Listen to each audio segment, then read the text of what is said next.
Hello, I'm Ronald Wimbley, and you're listening to Forced Valor Radio. In today's episode, in the sweltering chaos of Vietnam's Iron Triangle, where the air hums with danger and defiance, Private First Class Brandon Herrera marches to his own beat, armed with a misfiring rifle and a donkey with zero patience. Operation Cedar Falls rages on, pitting 30,000 American troops against elusive Viet Cong tunnels in a brutal game of cat and mouse. Amid the gunfire and absurdity, Brandon's wild ingenuity and his four-legged sidekick, Dolores, are about to turn a deadly ambush into a tale no one will believe. The title of this episode is The Ballad of Brandon Herrera and Dolores the Donkey. January 12th, 1967, somewhere in the godforsaken Iron Triangle, 20 miles north of Saigon, the air's thick with humidity, mosquitoes, and the faint stench of bureaucracy. Operation Cedar Falls, Uncle Sam's latest attempt to stomp the Viet Cong into submission, is in full swing.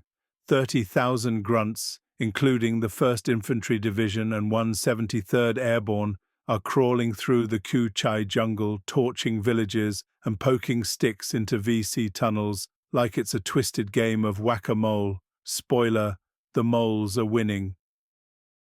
Enter Private First Class Brandon Herrera, a lanky Texan with a grin too wide for his helmet and a knack for turning every order into a Looney Tunes skit. Brandon's squad, part of the 25th Infantry Division, is slogging through rice paddies near Ben Suc, tasked with finding VC hideouts. Accompanying them is Dolores, a sassy female donkey requisitioned from a local farmer to haul ammo and Brandon's special gear. Dolores has the attitude of a drill sergeant's mother-in-law and a stare that says, "You're all idiots, but I'll carry your junk anyway." Fair enough, Dolores. The squad's CO, Lieutenant Grimsby, a man who ironed his fatigues in the jungle, barks orders to sweep a bamboo thicket suspected of hiding VC tunnels. "Herrera, don't screw this up," Grimsby sneers, eyeing Brandon's pack, which bulges with what looks like a thrift store explosion. Brandon salutes with the enthusiasm of a kid dodging detention. "Yes, sir. Gonna make Charlie cry, sir." Dolores flicks her tail, radiating disdain.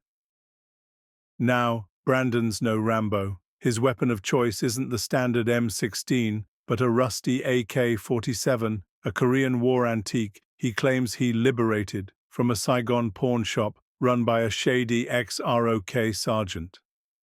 The thing's older than Elvis's sideburns, with a cracked stock and a trigger that sticks like a bad breakup. More so than those cookie-cutter M16s, Brandon brags, though it misfires half the time and smells like kimchi and gunpowder. So he's improvised. Strapped to his belt is a modified entrenching tool, sharpened to a ludicrous edge, engraved with Commie Carver in Comic Sans, don't ask how. In his pack, a sack of industrial-grade chili powder swiped from a mess hall, a wind-up phonograph with a single Buddy Holly record, and a slingshot loaded with marbles stolen from a Saigon bar. Tactical innovation, Brandon calls it. Everyone else calls it Herrera's junk pile. Midday, the squad stumbles into a clearing. Bad move. The jungle erupts with AK-47 fire, VC ambush, ironically using newer models than Brandon's relic. Bullets zip like angry hornets, pinning the squad behind a muddy berm. Grimsby's screaming into the radio for Huey gunships, but they're 20 minutes out. The VC, holed up in a concealed tunnel entrance, are picking off targets like it's a county fair. Things look grim. Enter Dolores. The donkey, spooked by a stray round, bolts forward, dragging Brandon's gear into the open. "Dolores, you crazy gal!" Brandon yells, diving after her, his antique AK-47 clattering uselessly as it jams on a dud round. Miraculously, Dolores's rampage does something useful. Her hoof smashes through a bamboo hatch, exposing the VC tunnel.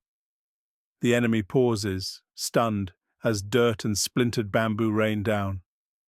Brandon, sprawled in the mud, sees his moment. "Time to get groovy," he hollers, grabbing his phonograph. He cranks it up, and Buddy Holly's "That'll Be the Day" blares at ear-splitting volume, echoing through the jungle. The VC, confused by this oral assault, poke their heads out of the tunnel. Big mistake. Brandon slingshots marbles with uncanny accuracy, beaning one VC square in the forehead. The guy drops like a sack of rice. Far out, Brandon cackles. Next, he grabs the chili powder sack and yeets it into the tunnel entrance. A cloud of spicy doom billows out, sending VC fighters coughing and clawing at their eyes. "Eat that, comrades!" Brandon taunts, brandishing his entrenching tool like Excalibur. Since his AK-47's now a glorified club, he charges the tunnel, Dolores inexplicably following, braying like a diva scorned. Inside, it's chaos. VC stumbling, choking, and tripping over Dolores, who's now kicking anything that moves with matriarchal fury. Brandon swings his commie carver, not so much fighting as flailing with style. He knocks out two VC with wild swings, while Dolores headbutts another into a rice crate. The tunnel's a mess: chili dust, Buddy Holly, and donkey wrath. The remaining VC, overwhelmed by this surreal onslaught, surrender, staggering out with hands up just as Hueys roar overhead, guns blazing for effect. By dusk, the squad secured the tunnel, uncovering crates of VC ammo and maps. Grimsby, begrudgingly impressed, scribbles a report. Herrera's unorthodox methods disrupted enemy operations, he mutters, omitting the part about the donkey, the phonograph, and the useless AK-47. The brass, desperate for good news in a war going sideways, lap it up. Word spreads. Private Herrera's a hero. January 26, 1967, as Operation Cedar Falls winds down, Brandon stands at attention in a makeshift ceremony near Tan Son Air Base. The Iron Triangle's still a mess. 750 VC dead, sure, but they're already creeping back. Nobody mentions that. Instead, a colonel pins a bronze star on Brandon's chest, citing meritorious achievement in ground combat. The citation vaguely mentions innovative tactics and neutralizing a key enemy position. Dolores, tethered nearby, munches a carrot, rolling her eyes at the pomp. "Couldn't have done it without my buddy," Brandon says, nodding at Dolores. The colonel, assuming he means a fallen comrade, nods solemnly. Brandon doesn't correct him. As the squad loads up for their next pointless patrol, Brandon pats Dolores's flank, his antique AK-47 slung over his shoulder like a museum piece. "We're legends, gal."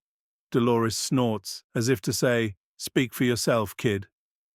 And so, the legend of Brandon Herrera and Dolores the donkey lives on, at least until the next ambush. Again, I'm Ronald Wimbley, and you've been listening to Forced Valor Radio. For more content like this, visit forcedvalor.com. Stay tuned here for further episodes of Forced Valor Radio. And always, please like and subscribe.